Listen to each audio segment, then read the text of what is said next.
అదనంగా ఒక 3500 ఇండ్లు మంజూరు ఇవ్వవలసిందిగా, మున్సిపాలిటీ పరిధిలో కూడా ఒక 1000 ఇండ్లను మంజూరు ఇప్పించవలసిందిగా కోరుతూ ఈరోజు వారిని ప్రసంగించవలసిందిగా విజ్ఞప్తి చేస్తున్నాం.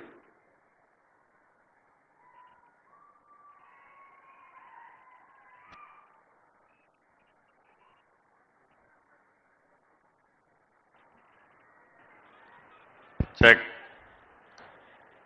సభకు నమస్కారం.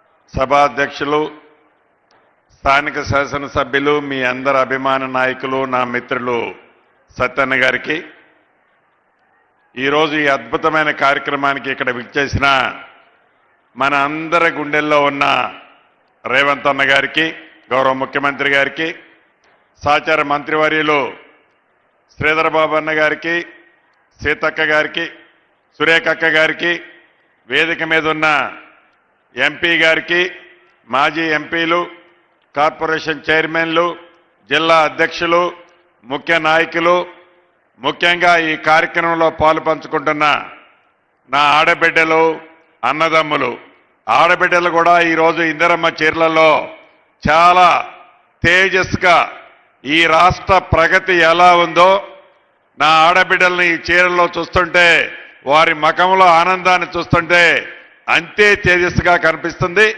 నా తోబుట్టువుల ఆడబిడ్డలందరికీ, మీడియా మిత్రులకు కూడా పేరు పేరున హృదయపూర్వక నమస్కారం.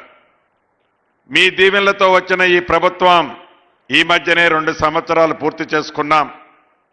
అనేక సంక్షేమ కార్యక్రమాలు, పేదవాడికి అండదండలుగా ఉంటారని చెప్పిన దాంట్లో ఇందాక మిత్రులు చెప్పినట్లు అనేక సంక్షేమ కార్యక్రమాలు పేదవాడికి పూర్తి భద్రత, భరోసా కల్పించే విధంగా ఈ ప్రజాప్రభుత్వం గౌరవ ముఖ్యమంత్రి రేవంత్ రెడ్డి గారి నాయకత్వంలో నిరంతరము తపిస్తూ, శ్రమిస్తూ పేదవాళ్ల శ్రేయసే ఈ ప్రభుత్వం యొక్క ముఖ్య ఉద్దేశంలా పనిచేస్తుంది. మీరు చూస్తూనే ఉన్నారు. దాంట్లో భాగమే సన్న బియ్యం కానీ, రేషన్ కార్డులు కానీ, 200 యూనిట్ల ఉచిత విద్యుత్ కానీ, ఇలా చెప్పుకుంటూ పోతే అనేక సంక్షేమ కార్యక్రమాలు పేదవాళ్ళకి ఇచ్చాం. ప్రధానంగా ఇందిరమ్మ ఇళ్ళు ఆనాటి 10 సంవత్సరాల పాలనలో పేదవాడి కలని కలలానే ఆనాటి దొరవారు ఉంచితే, ఈ ప్రజాప్రభుత్వం పేదవాడికి ఆత్మగౌరవానికి చిహ్నంగా ఉండే ఇందిరమ్మ ఇళ్ళు రాష్ట్ర వ్యాప్తంగా మొదటి విడత 4.5 లక్షల ఇళ్ళు ఇచ్చాం. మన భూపాలపల్లి నియోజకవర్గానికి ఇచ్చాం, మన భూపాలపల్లి మున్సిపాలిటీలో కూడా ఇచ్చాం.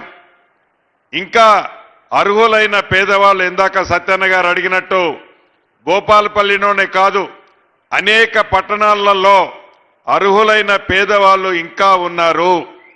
దానికి కారణం ఆనాటి 10 సంవత్సరాలలో సంవత్సరానికి ఒక 100 ఇచ్చున్న నియోజకవర్గంలో మున్సిపాలిటీల్లో 1000కి పైగా అయ్యుండే 10 సంవత్సరాల్లో. కానీ ఆనాడు ఇవ్వని కారణంగా మొదటి విడత ఇప్పుడు ఇచ్చాం. రేపు గౌరవ ముఖ్యమంత్రి గారు కేబినెట్ ఆలోచనలకు అనుగుణంగా రేపు ఏప్రిల్ నెలలో 2వ విడత ఇస్తున్నాం. ఇంకా 3 విడతలు అర్హులైన పేదవాళ్ళకి ఈ ప్రభుత్వం తప్పకుండా ఇందిరమ్మ ఇల్లు ఇచ్చి తీరుద్ది. పేదవాడి కష్టం తెలిసిన ప్రభుత్వం ఇది, పేదవాడి బాధ తెలిసిన ప్రభుత్వం ఇది. ఇల్లు అనేది గౌరవానికి చిహ్నం కాబట్టి ముఖ్యమంత్రి గారు పదే పదే చెప్తున్నారు. ఇందాక చెప్పేది కూడా నా చెవులో, ఇందిరమ్మ ఇళ్ల విషయంలో ఎక్కడా తగ్గేది లేదన్నా, ఇంకా అధికంగా ఇచ్చి ఆడబిడ్డల్ని రాష్ట్ర వ్యాప్తంగా ఆదుకోవాలి. పట్టణ ప్రాంతాల్లో కూడా, రాష్ట్ర వ్యాప్తంగా పట్టణ ప్రాంతాల్లో కూడా ఇళ్ల స్థలం లేని నిరుపేదలు ఉన్నారు. వారి కోసం కూడా ఒక ప్రణాళిక తయారు చేయాలి అని గౌరవ ముఖ్యమంత్రి గారు ఇప్పుడే నాకు సూచనలు ఇచ్చారు. 100కి 100% రాష్ట్ర వ్యాప్తంగా ఉన్న పట్టణాల్లో, అది భూపాలపల్లి కావచ్చు, కరీంనగర్ కావచ్చు, నిజామాబాద్ కావచ్చు, వరంగల్ కావచ్చు, ఖమ్మం కావచ్చు, ఆదిలాబాద్ కావచ్చు, అదే రకంగా రెండో రకంగా ఉండే కొత్తగూడెం కావచ్చు, వైరా కావచ్చు, సత్తుపల్లి కావచ్చు, ఇంకా ఏ మున్సిపాలిటీలోనైనా అర్హులైన పేదవాళ్ళు చాలా మంది ఉన్నారు. వాళ్ళకు కూడా 100% ఇందిరమ్మ ఇళ్ళు ఇవ్వాల్సిందే. దానికి ఒక ప్రణాళిక తయారు చేయమని ముఖ్యమంత్రి గారు చెప్పారు. ఇచ్చిన ప్రతి మాటని నెరవేర్చే ఈ ప్రభుత్వం ప్రతి పేదవాడికి, గ్రామీణ ప్రాంతంలో ఉన్న పేదవాడితో పాటు పట్టణ ప్రాంతంలో నివసించే పేదవాడికి కూడా ఈ ప్రభుత్వం పూర్తి భద్రతతో పాటు ఇందిరమ్మ ఇళ్ళు ఇచ్చి తీరుద్దని కూడా ఈ వేదిక ద్వారా మీకు తెలియజేస్తున్నాను. అంతేకాదు, ఇందాక సత్యాన్ని అడిగాడు, పట్టణ ప్రాంతాల్లో కొన్ని సర్వే నెంబర్ల భూముల సమస్య కొన్ని దశాబ్దాలుగా ఇబ్బంది ఉంది. అది భూపాలపల్లి కావచ్చు, పాలవంచ కావచ్చు, నిజామాబాద్ కావచ్చు, కరీంనగర్ కావచ్చు. ఇలా ప్రతి పట్టణాల్లో వందలాది ఎకరాలకు సంబంధించిన సర్వే నెంబర్లలో భూములున్నాయి. వాటికి సరైన డాక్యుమెంట్ లేని కారణంగా అక్కడ నివసించే నిరుపేదలు, భూములు కొద్దిగా ఉన్న ఆసాములు ఏదైనా పెళ్లి చేసుకోవాల, బిడ్డకి పెళ్లి చేయాలన్నా, కొడుకుకి చదివించాలన్నా బ్యాంకులో లోను పెట్టాలి అంటే ఆ బ్యాంకులో లోను పెట్టే విధంగా ఆ పత్రాలు లేని కారణంగా ఆ భూములున్న ఆసాములు ఇబ్బంది పడుతున్నారు. తప్పకుండా ఈ మధ్యనే లైసెన్స్డ్ సర్వేలను ఏర్పాటు చేశాం. కొత్త భూభారతి చట్టాన్ని తెచ్చుకున్నాం. ఈ చట్టం ద్వారా, ఈ లైసెన్స్డ్ సర్వేల ద్వారా ఏవైతే ఈ భూ సమస్యలు ఉన్నాయో, ఇందాక సత్యన్న చెప్పేలాంటి సమస్యలు, ఈ ప్రభుత్వం వాటిని కూడా శాశ్వతంగా ప్రజలకు ఉపయోగపడే విధంగా, ప్రజలకు ఇబ్బంది లేని విధంగా ఆ సమస్యను కూడా ఈ ప్రభుత్వం పరిష్కరిస్తుందని.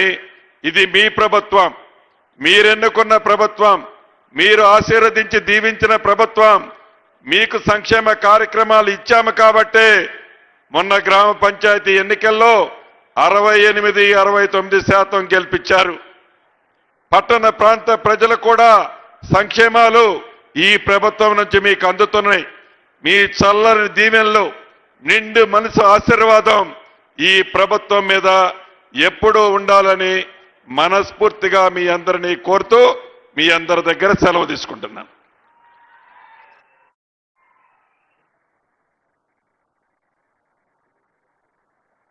థ్యాంక్ యూ అన్నగారు. ఈరోజు మన జిల్లా మంత్రివర్యులు ఈరోజు నేను చెప్పినటువంటి అనేక అభివృద్ధి విషయాలు